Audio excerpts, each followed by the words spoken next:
Shalom, back with part 3, and the government shall be upon his shoulders. All right?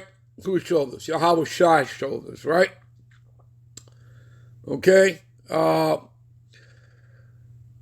Let's go into the word government, all right? And the government shall be upon his shoulders. Let's go into the word government for you. Okay?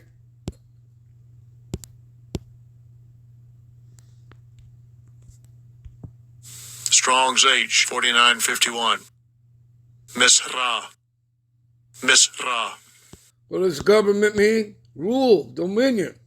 You see that? And we understand that when you break the word down, government means, right? Govern means control. Mint means mind. Mind control. Okay? You understand that? Which is what Esau does to you. All right? To the world. To control the people's minds. Anyway. Again, rule, dominion, government, right? Again, who is this for? He's setting up his government.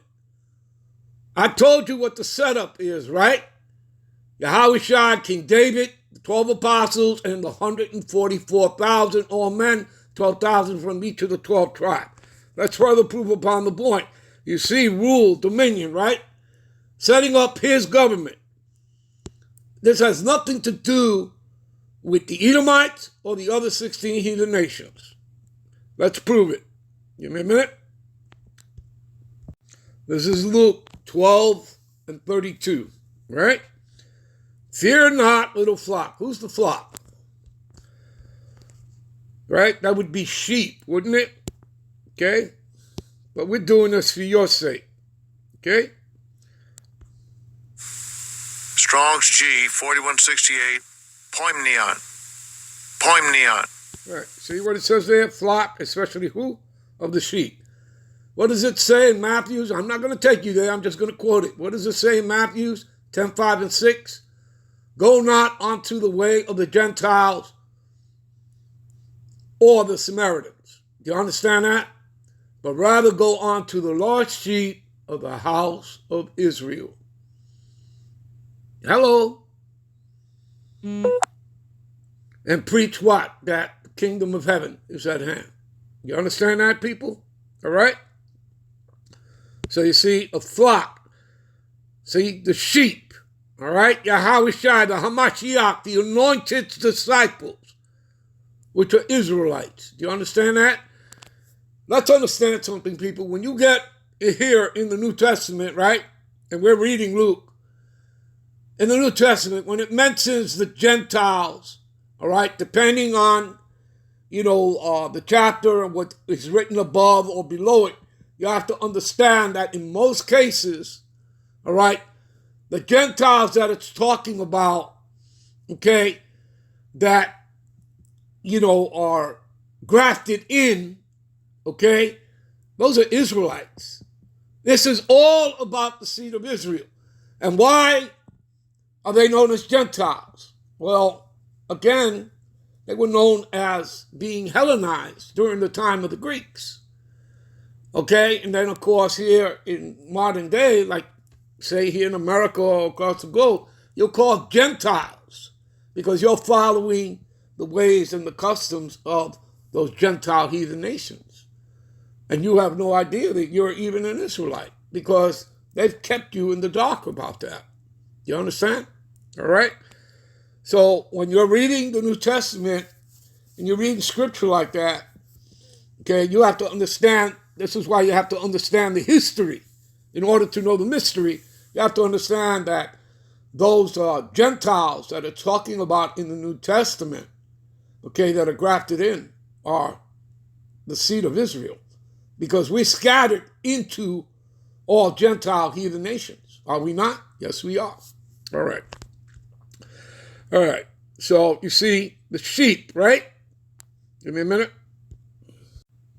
All right. So fear not, little flock. And now you know who the flock is talking about, right? It is your Father's good pleasure to give you the kingdom, right? So we're going to go to the word kingdom.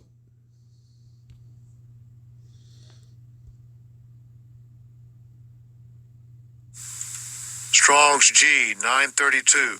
Basileia. Basileia. Right. So who's the kingdom for? You Israelites, right? For the flock, for the sheep. You Negro, Latinos, Native Americans. See what it means here? Royal power, kingship, dominion, rule. Hello. Right? Yeah.